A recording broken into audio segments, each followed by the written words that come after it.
오늘은 나의 지역을 넓히시고라는 제목의 6번째 말씀을 증거하도록 하겠습니다.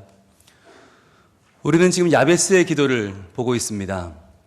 야베스는 하나님 내게 복의 복을 또 복의 복을 두 번 강조하는 것은 계속 이어지는 복입니다.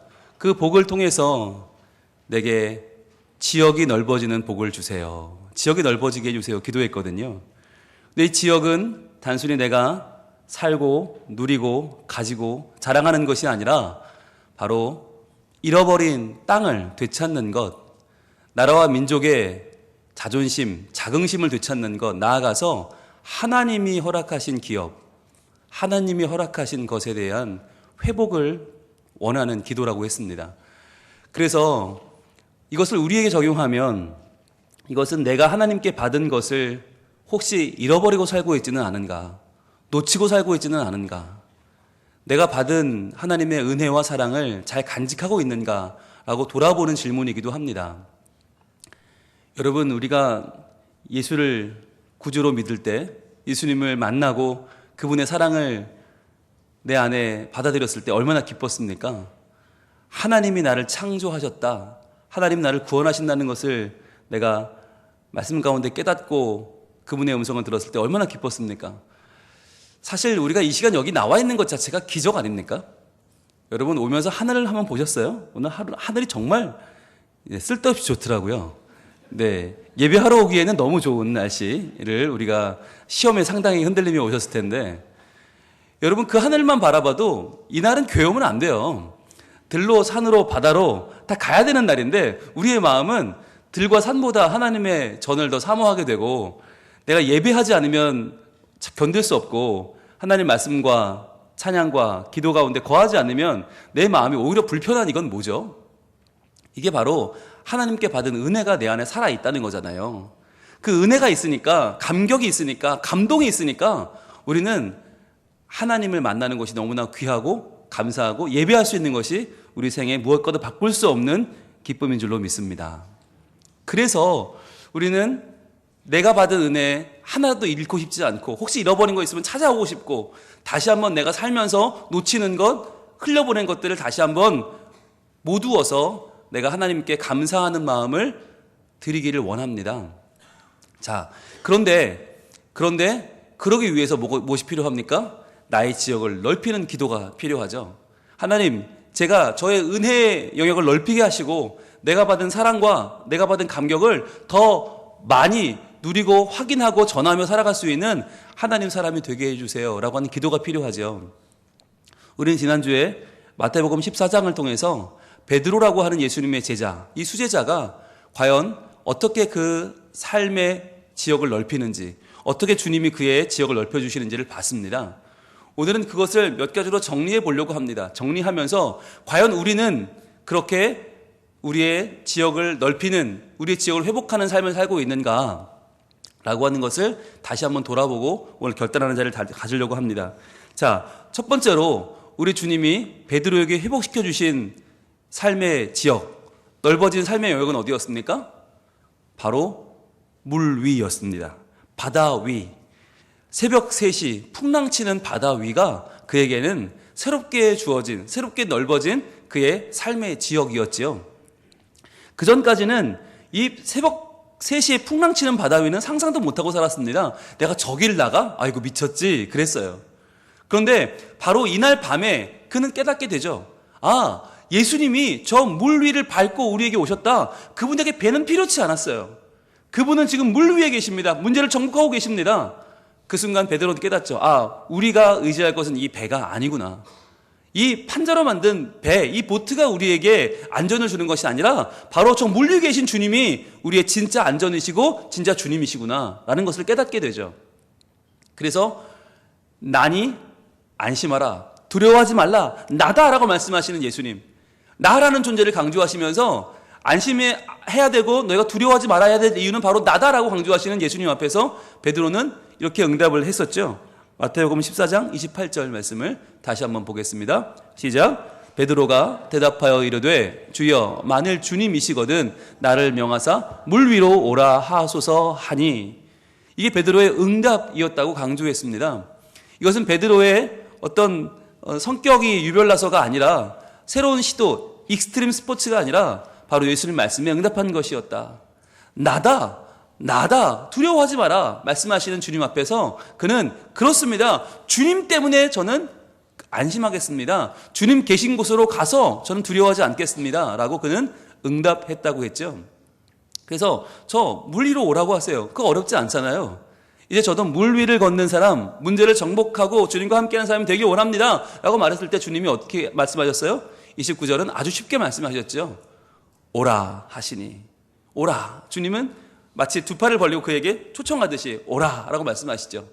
여러분, 여기에 응답하는 사람, 또 한 번 말씀에 응답하는 사람이 바로 우리 삶의 새로운 영역을 넓히고 지역을 넓히고 도전하는 사람이죠. 베드로가 배에서 내렸습니다. 배에서 내려서 물 위로 걸어서 예수님께로 갔습니다. 자, 이것이 그가 늘렸던, 그가 확장시켰던 첫 번째 삶의 영역이었는데요.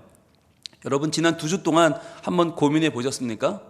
과연 내가 주님께로 가기 위해서 버려야 할 보트는 무엇인가? 내가 새롭게 도전해야 될 것은 무엇인가? 내가 지금까지 이 모양 이 꼴로 살고 있던 내 모습이 너무나 싫은데, 그러나 또 그것을 벗어날 용기는 없어서, 그것을 뿌리칠 내 마음에 담대함은 없어서 여전히 그냥 그 모습으로 살고 있던 모습은 없는가? 내가 진정한 안전지대이신 예수님을 향하여 나아가기 위해서 내가 버려야 될 배는 무엇인가? 혹시 한번 고민해 보셨습니까?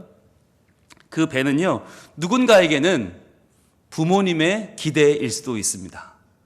오늘날 많은 사람들이 독립하지 못합니다. 부모님의 기대 가운데 살아갑니다. 부모님이 가라고 하는 학교를 가고요, 부모님이 살라고 하는 대로 살아가고 있습니다. 오늘날 취업이 어려워지고 독립이 어려워지면서 너무나 많은 사람들이 부모님의 취향대로 살고 있어요. 그래서 그 사람이 살아가는 모습을 보면 도저히 어울리지 않는데 그 부모님의 강요를 벗어나지 못하는 거죠. 심지어는 결혼의 문제에 있어서까지 말이죠. 그래서 걔는 너에게 어울리지 않는다 얘야. 헤어지도록 하여라. 그러면서 품에 돈봉투를 품에 안고 호텔 커피숍으로 그 여인을 만나러 나가는 시어머니들의 모습이 아직도 우리에게는 너무나 생생하죠. 왜냐하면 부모님이 자녀를 통제하고자 하는, 부모님이 자녀를 독립시켜주지 않는 우리의 문화 때문인 것입니다. 그러다 보니까 자녀 입장에서는 얼마나 답답한지 몰라요. 그런 부모님의 그런 강요, 그것을 한번 뿌리치려고 하면 부모는 뭐라고 합니까? 내가 널 어떻게 키웠는데, 내가 먹을 거 안 먹고 입을 거 안 입고 널 여기까지 키웠는데 네가 나한테 이럴 수가 있냐? 그러시면 다시 마음이 약해지면서 부모님께로 다시 한번 그 부모님의 만족을 위해 살아가는 거죠. 그럴 때 결국 마찰이 벌어지면 부모가 하는 말이 뭐예요? 내 눈에 흙이 들어가기 전에는 절대 안 돼. 그렇게 말씀하시죠. 그럼 자녀는 본의 아니게 부모님의 눈에 흙이 들어가는 날을 기다리며 살게 되는 그런 끔찍한 일들이 벌어지고 있습니다. 현실입니다. 여러분, 여기서 빨리 이것을 끊어내는 방법이 무엇이겠습니까? 이 배를 빠져나와야 되는데 그게 쉽지 않다고 하는 것이죠. 여러분, 그런데 그렇게 기대하는 부모님이 행복한 것 같으세요? 행복해 보입니까? 부모님도 행복하지 않고 그를 따라가는 자녀도 행복하지 않은데 둘 다 다른 방법을 모르는 거예요. 부모님은 내가 챙기지 않으면 저 아이는 안 된다 생각하고, 그 자녀도 그래 부모님이 저렇게 말씀하시는데 따라가야지 라고 하면서 우리의 삶은 원치 않는 방향으로 흘러가는 거죠. 어떤 사람에게 또 이 배는 직장일 수도 있습니다.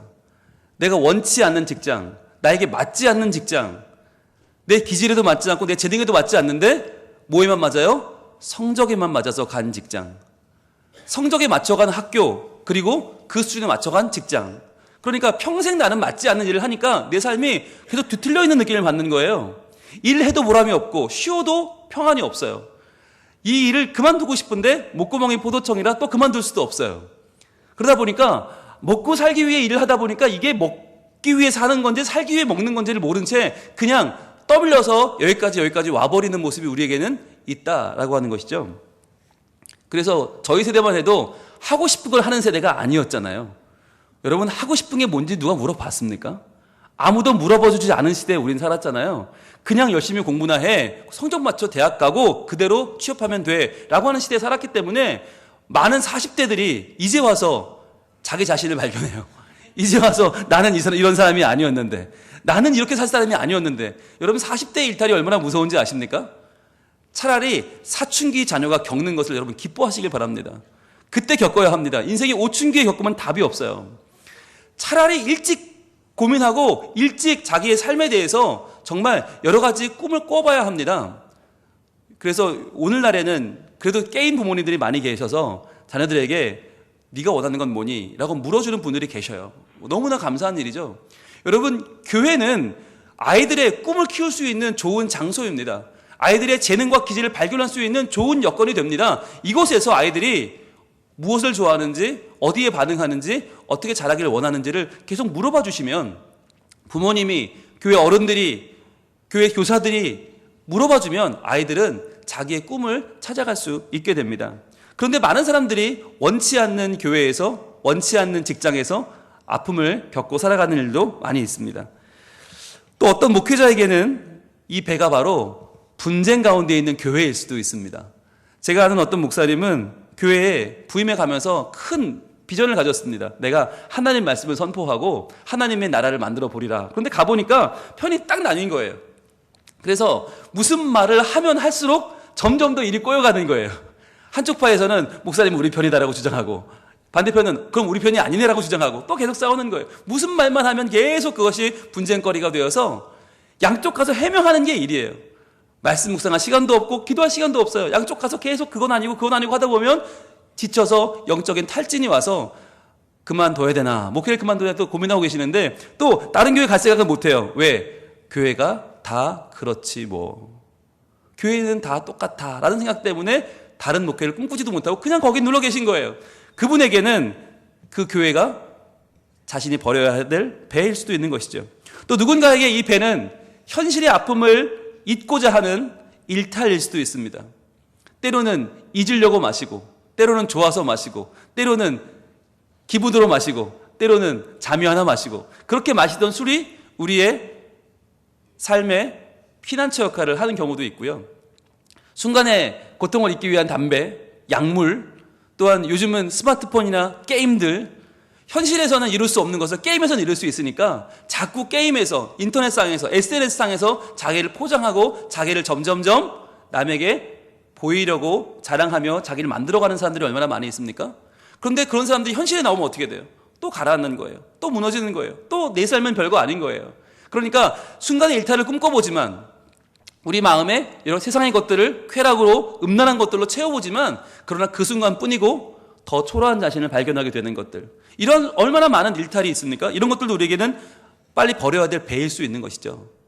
여러분, 이 배는 정말 아직도 너무나 많이 있습니다. 우리가 버려야 하는 것들, 그러나 용기가 없어서 버리지 못하는 것들, 그냥 이렇게 살아왔기 때문에 이게 나인 줄 알고 살고 있는 모습이 우리에게는 얼마나 많이 있습니까? 끊지 못하는 관계들도 있습니다. 그 사람들이 나를 욕할까봐, 나를 안 좋게 말할까봐 내가 불편한 관계를 굳이 유지하며 살고 있는 것들도 많이 있습니다.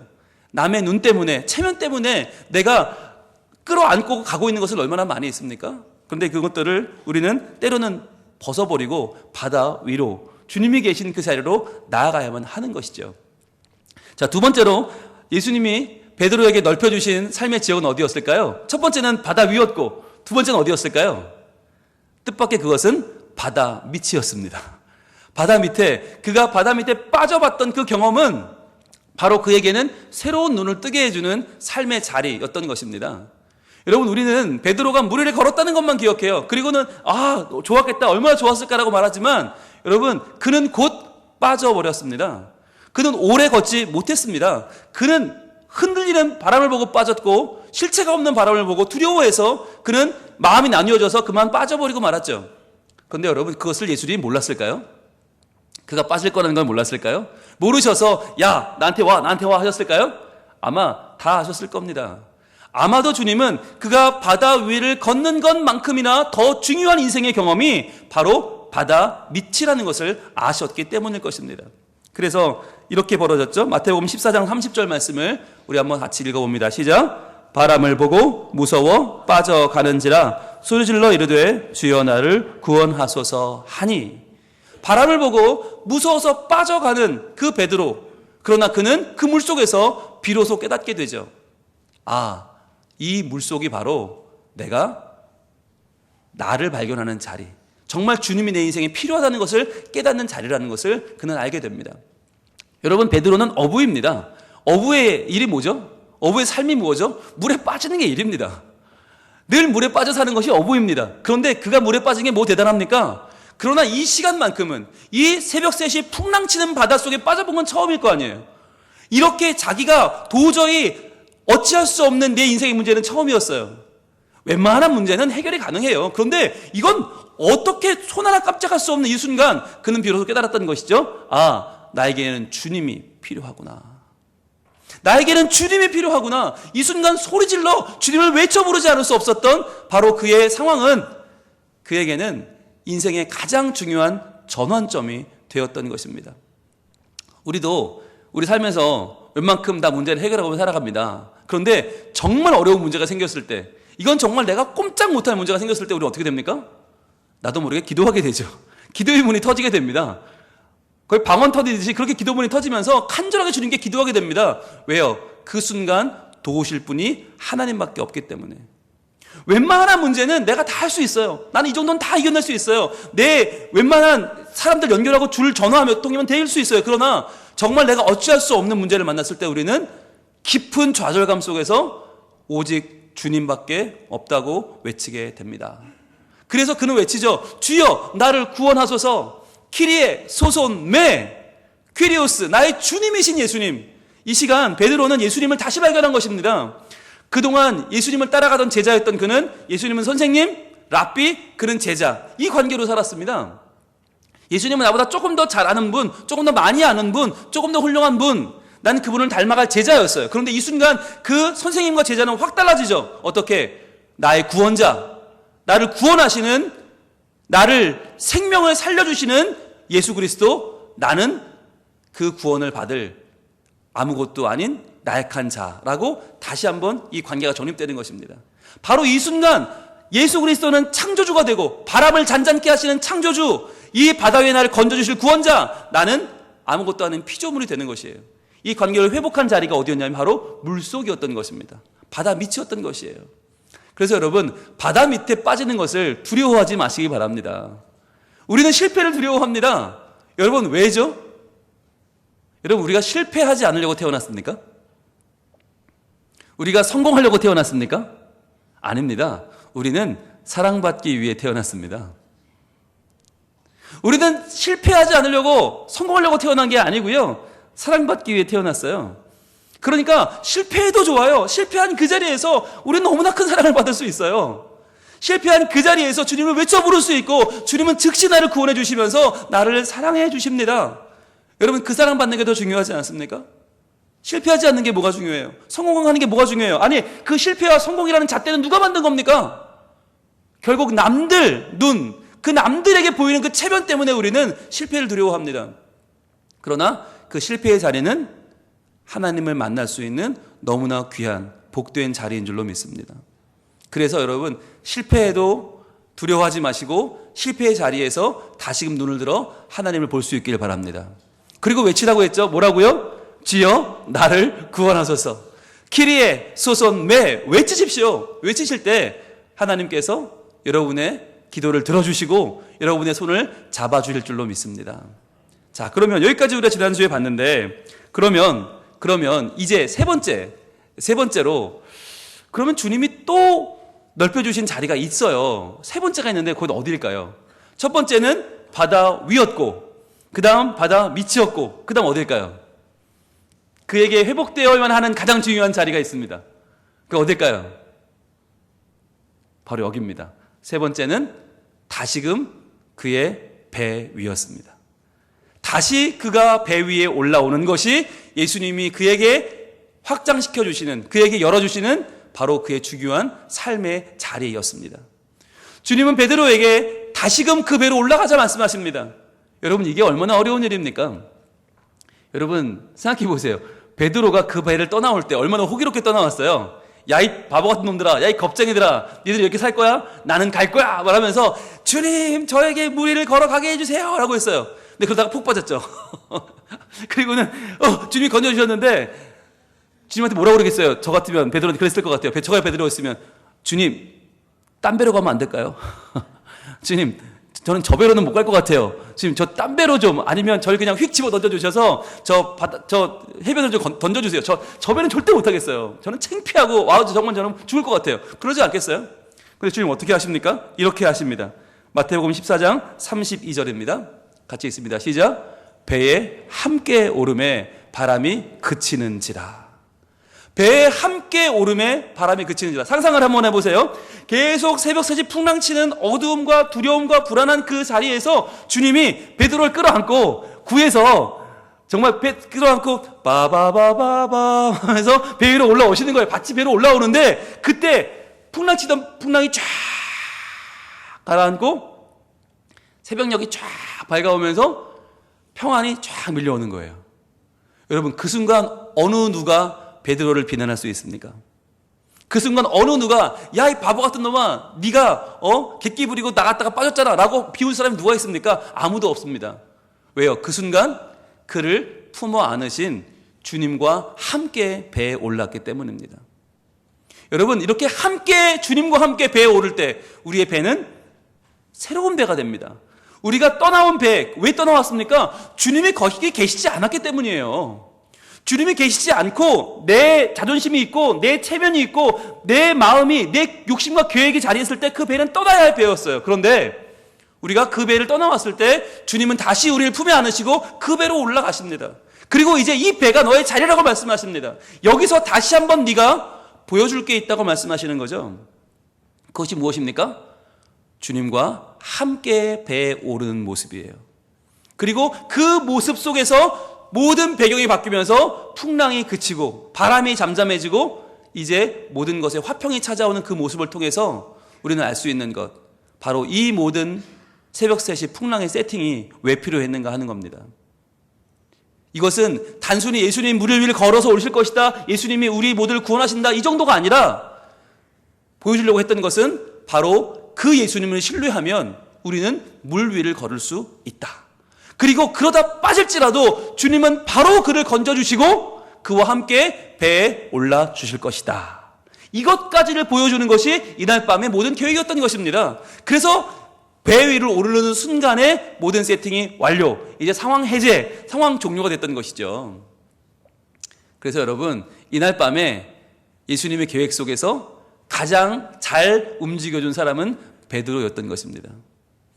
예수님의 계획 속에, 그래, 나를 믿고 바다 위를 걸을 수 있는 사람, 그리고 빠져갈지라도 구원해달라고 기도할 수 있는 사람, 그리고 나의 품에 안겨서 다시 한번 배에 오를 사람, 바로 베드로라고 하는 것을 예수님은 알고 계셨기 때문이죠.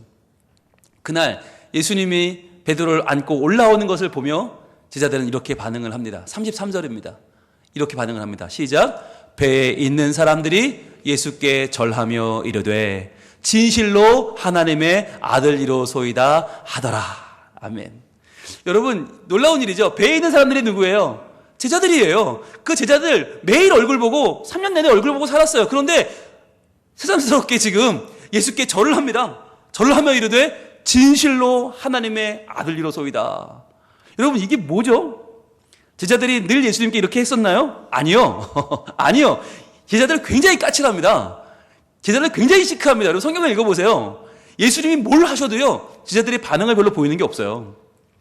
마태복음 17장에 보시면 무슨 얘기가 나오냐면 자기 아들이, 귀신 들린 아들을 데리고 온 아빠 얘기가 나와요. 그래서 이 아이가 물에도 들어가고 불에도 들어가는데 예수님 고쳐주세요 그랬더니 예수님이 한마디로 고치시거든요. 그 아이가 싹 귀신이 나가고 병이 낫습니다. 자, 귀신이 떠나가자 제자들이 어떻게 했을까요? 절을 하며 예수님 이렇게 했을까요? 예, 아닙니다. 시크한 제자들은 이렇게 합니다.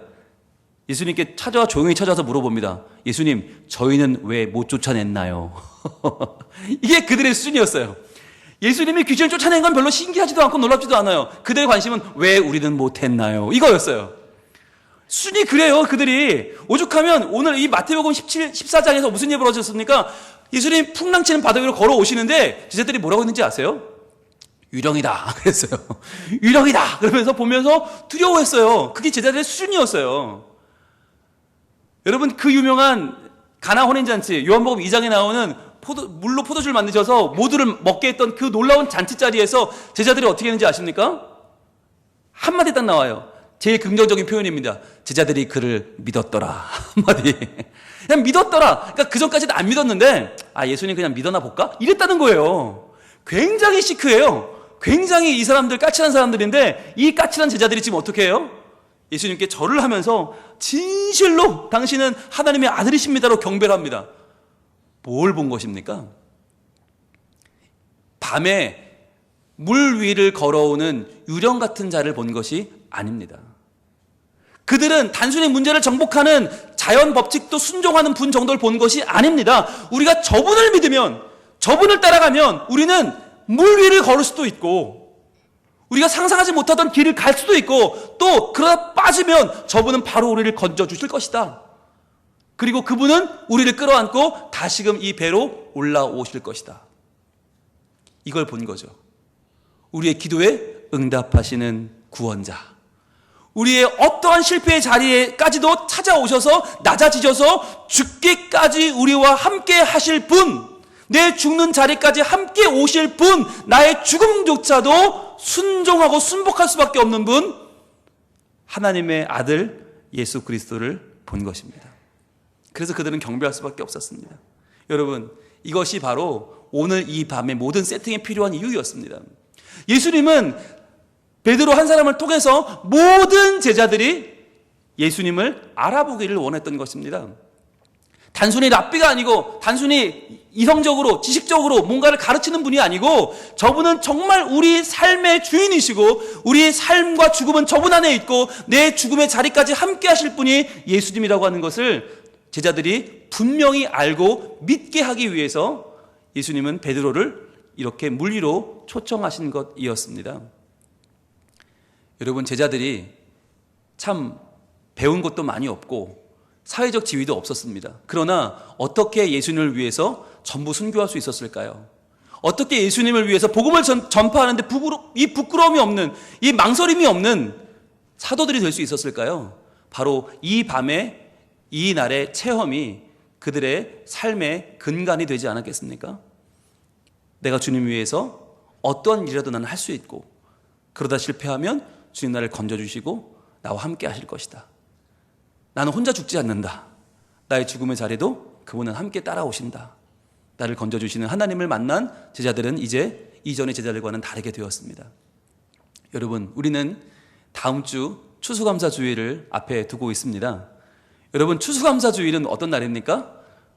우리가 한 해 동안 얻은 소출을 감사하는 날입니까? 내가 더 많이 벌었음을 감사하는 날입니까? 내가 승진했고 우리 아이의 성적이 올라갔고 내가 더 많은 것을 누리게 되었음을 감사하는 날입니까? 그렇다면 우리 중에는 감사하지 못할 사람들이 많을 것입니다. 진정한 감사의 의미는 뭐냐면 바로 이 밤에 베드로가 겪었던 삶을 우리도 겪었기 때문이에요. 우리도 예수님을 의지하여 이전에 하지 못하던 일을 해내고 가지 못하던 길을 가고 사랑하지 못하던 자를 사랑하는 놀라운 경험이 우리에게 있지 않습니까? 그리고 그러다가 넘어지면, 그러다 쓰러지면, 나 혼자 외로워할 때 나를 찾아와 만나 주셨던 그 하나님이 계시지 않았습니까? 그래서 이제는 나를 통해서 더 많은 사람들이 하나님이 저렇게 역사하시는구나, 분명히 살아계시는구나 보고 하나님을 경배하는 자리에 우리가 서 있지 않습니까? 우리가 함께 예배하는 이 자리는 나만이 주님 앞에 1대1로 선 자리가 아니라 우리가 함께 예배하고 있습니다. 왜요? 우리가 서로가 서로의 증인이 되는 것입니다. 서로가 서로에게 구원받는 자로서, 구원받은 자로서의 증인으로 서 있는 것입니다. 그래서 저 집사님에게 함께 하셨던 하나님, 저 권사님에게 함께 하신 하나님, 저 장로님에게 인생을 붙잡아 주신 그 하나님을 우리는 믿고 나아가는 것입니다. 그래서 다음 주 우리 추수감사 주일이자 온 가족 출석 주일인데, 우리 성민교회에 등록되어 있는 모든 가족들이 함께 모이는 날인데, 그분들에게 우리가 보여줄 수 있기를 원해요. 내가 하나님을 믿기 때문에 이러한 결정을 했다. 하나님을 믿기 때문에 이렇게 내가 손을 내민다. 하나님 때문에 나는 당신을 초대하지 않을 수 없다. 때로는 거절당할 수 있어요.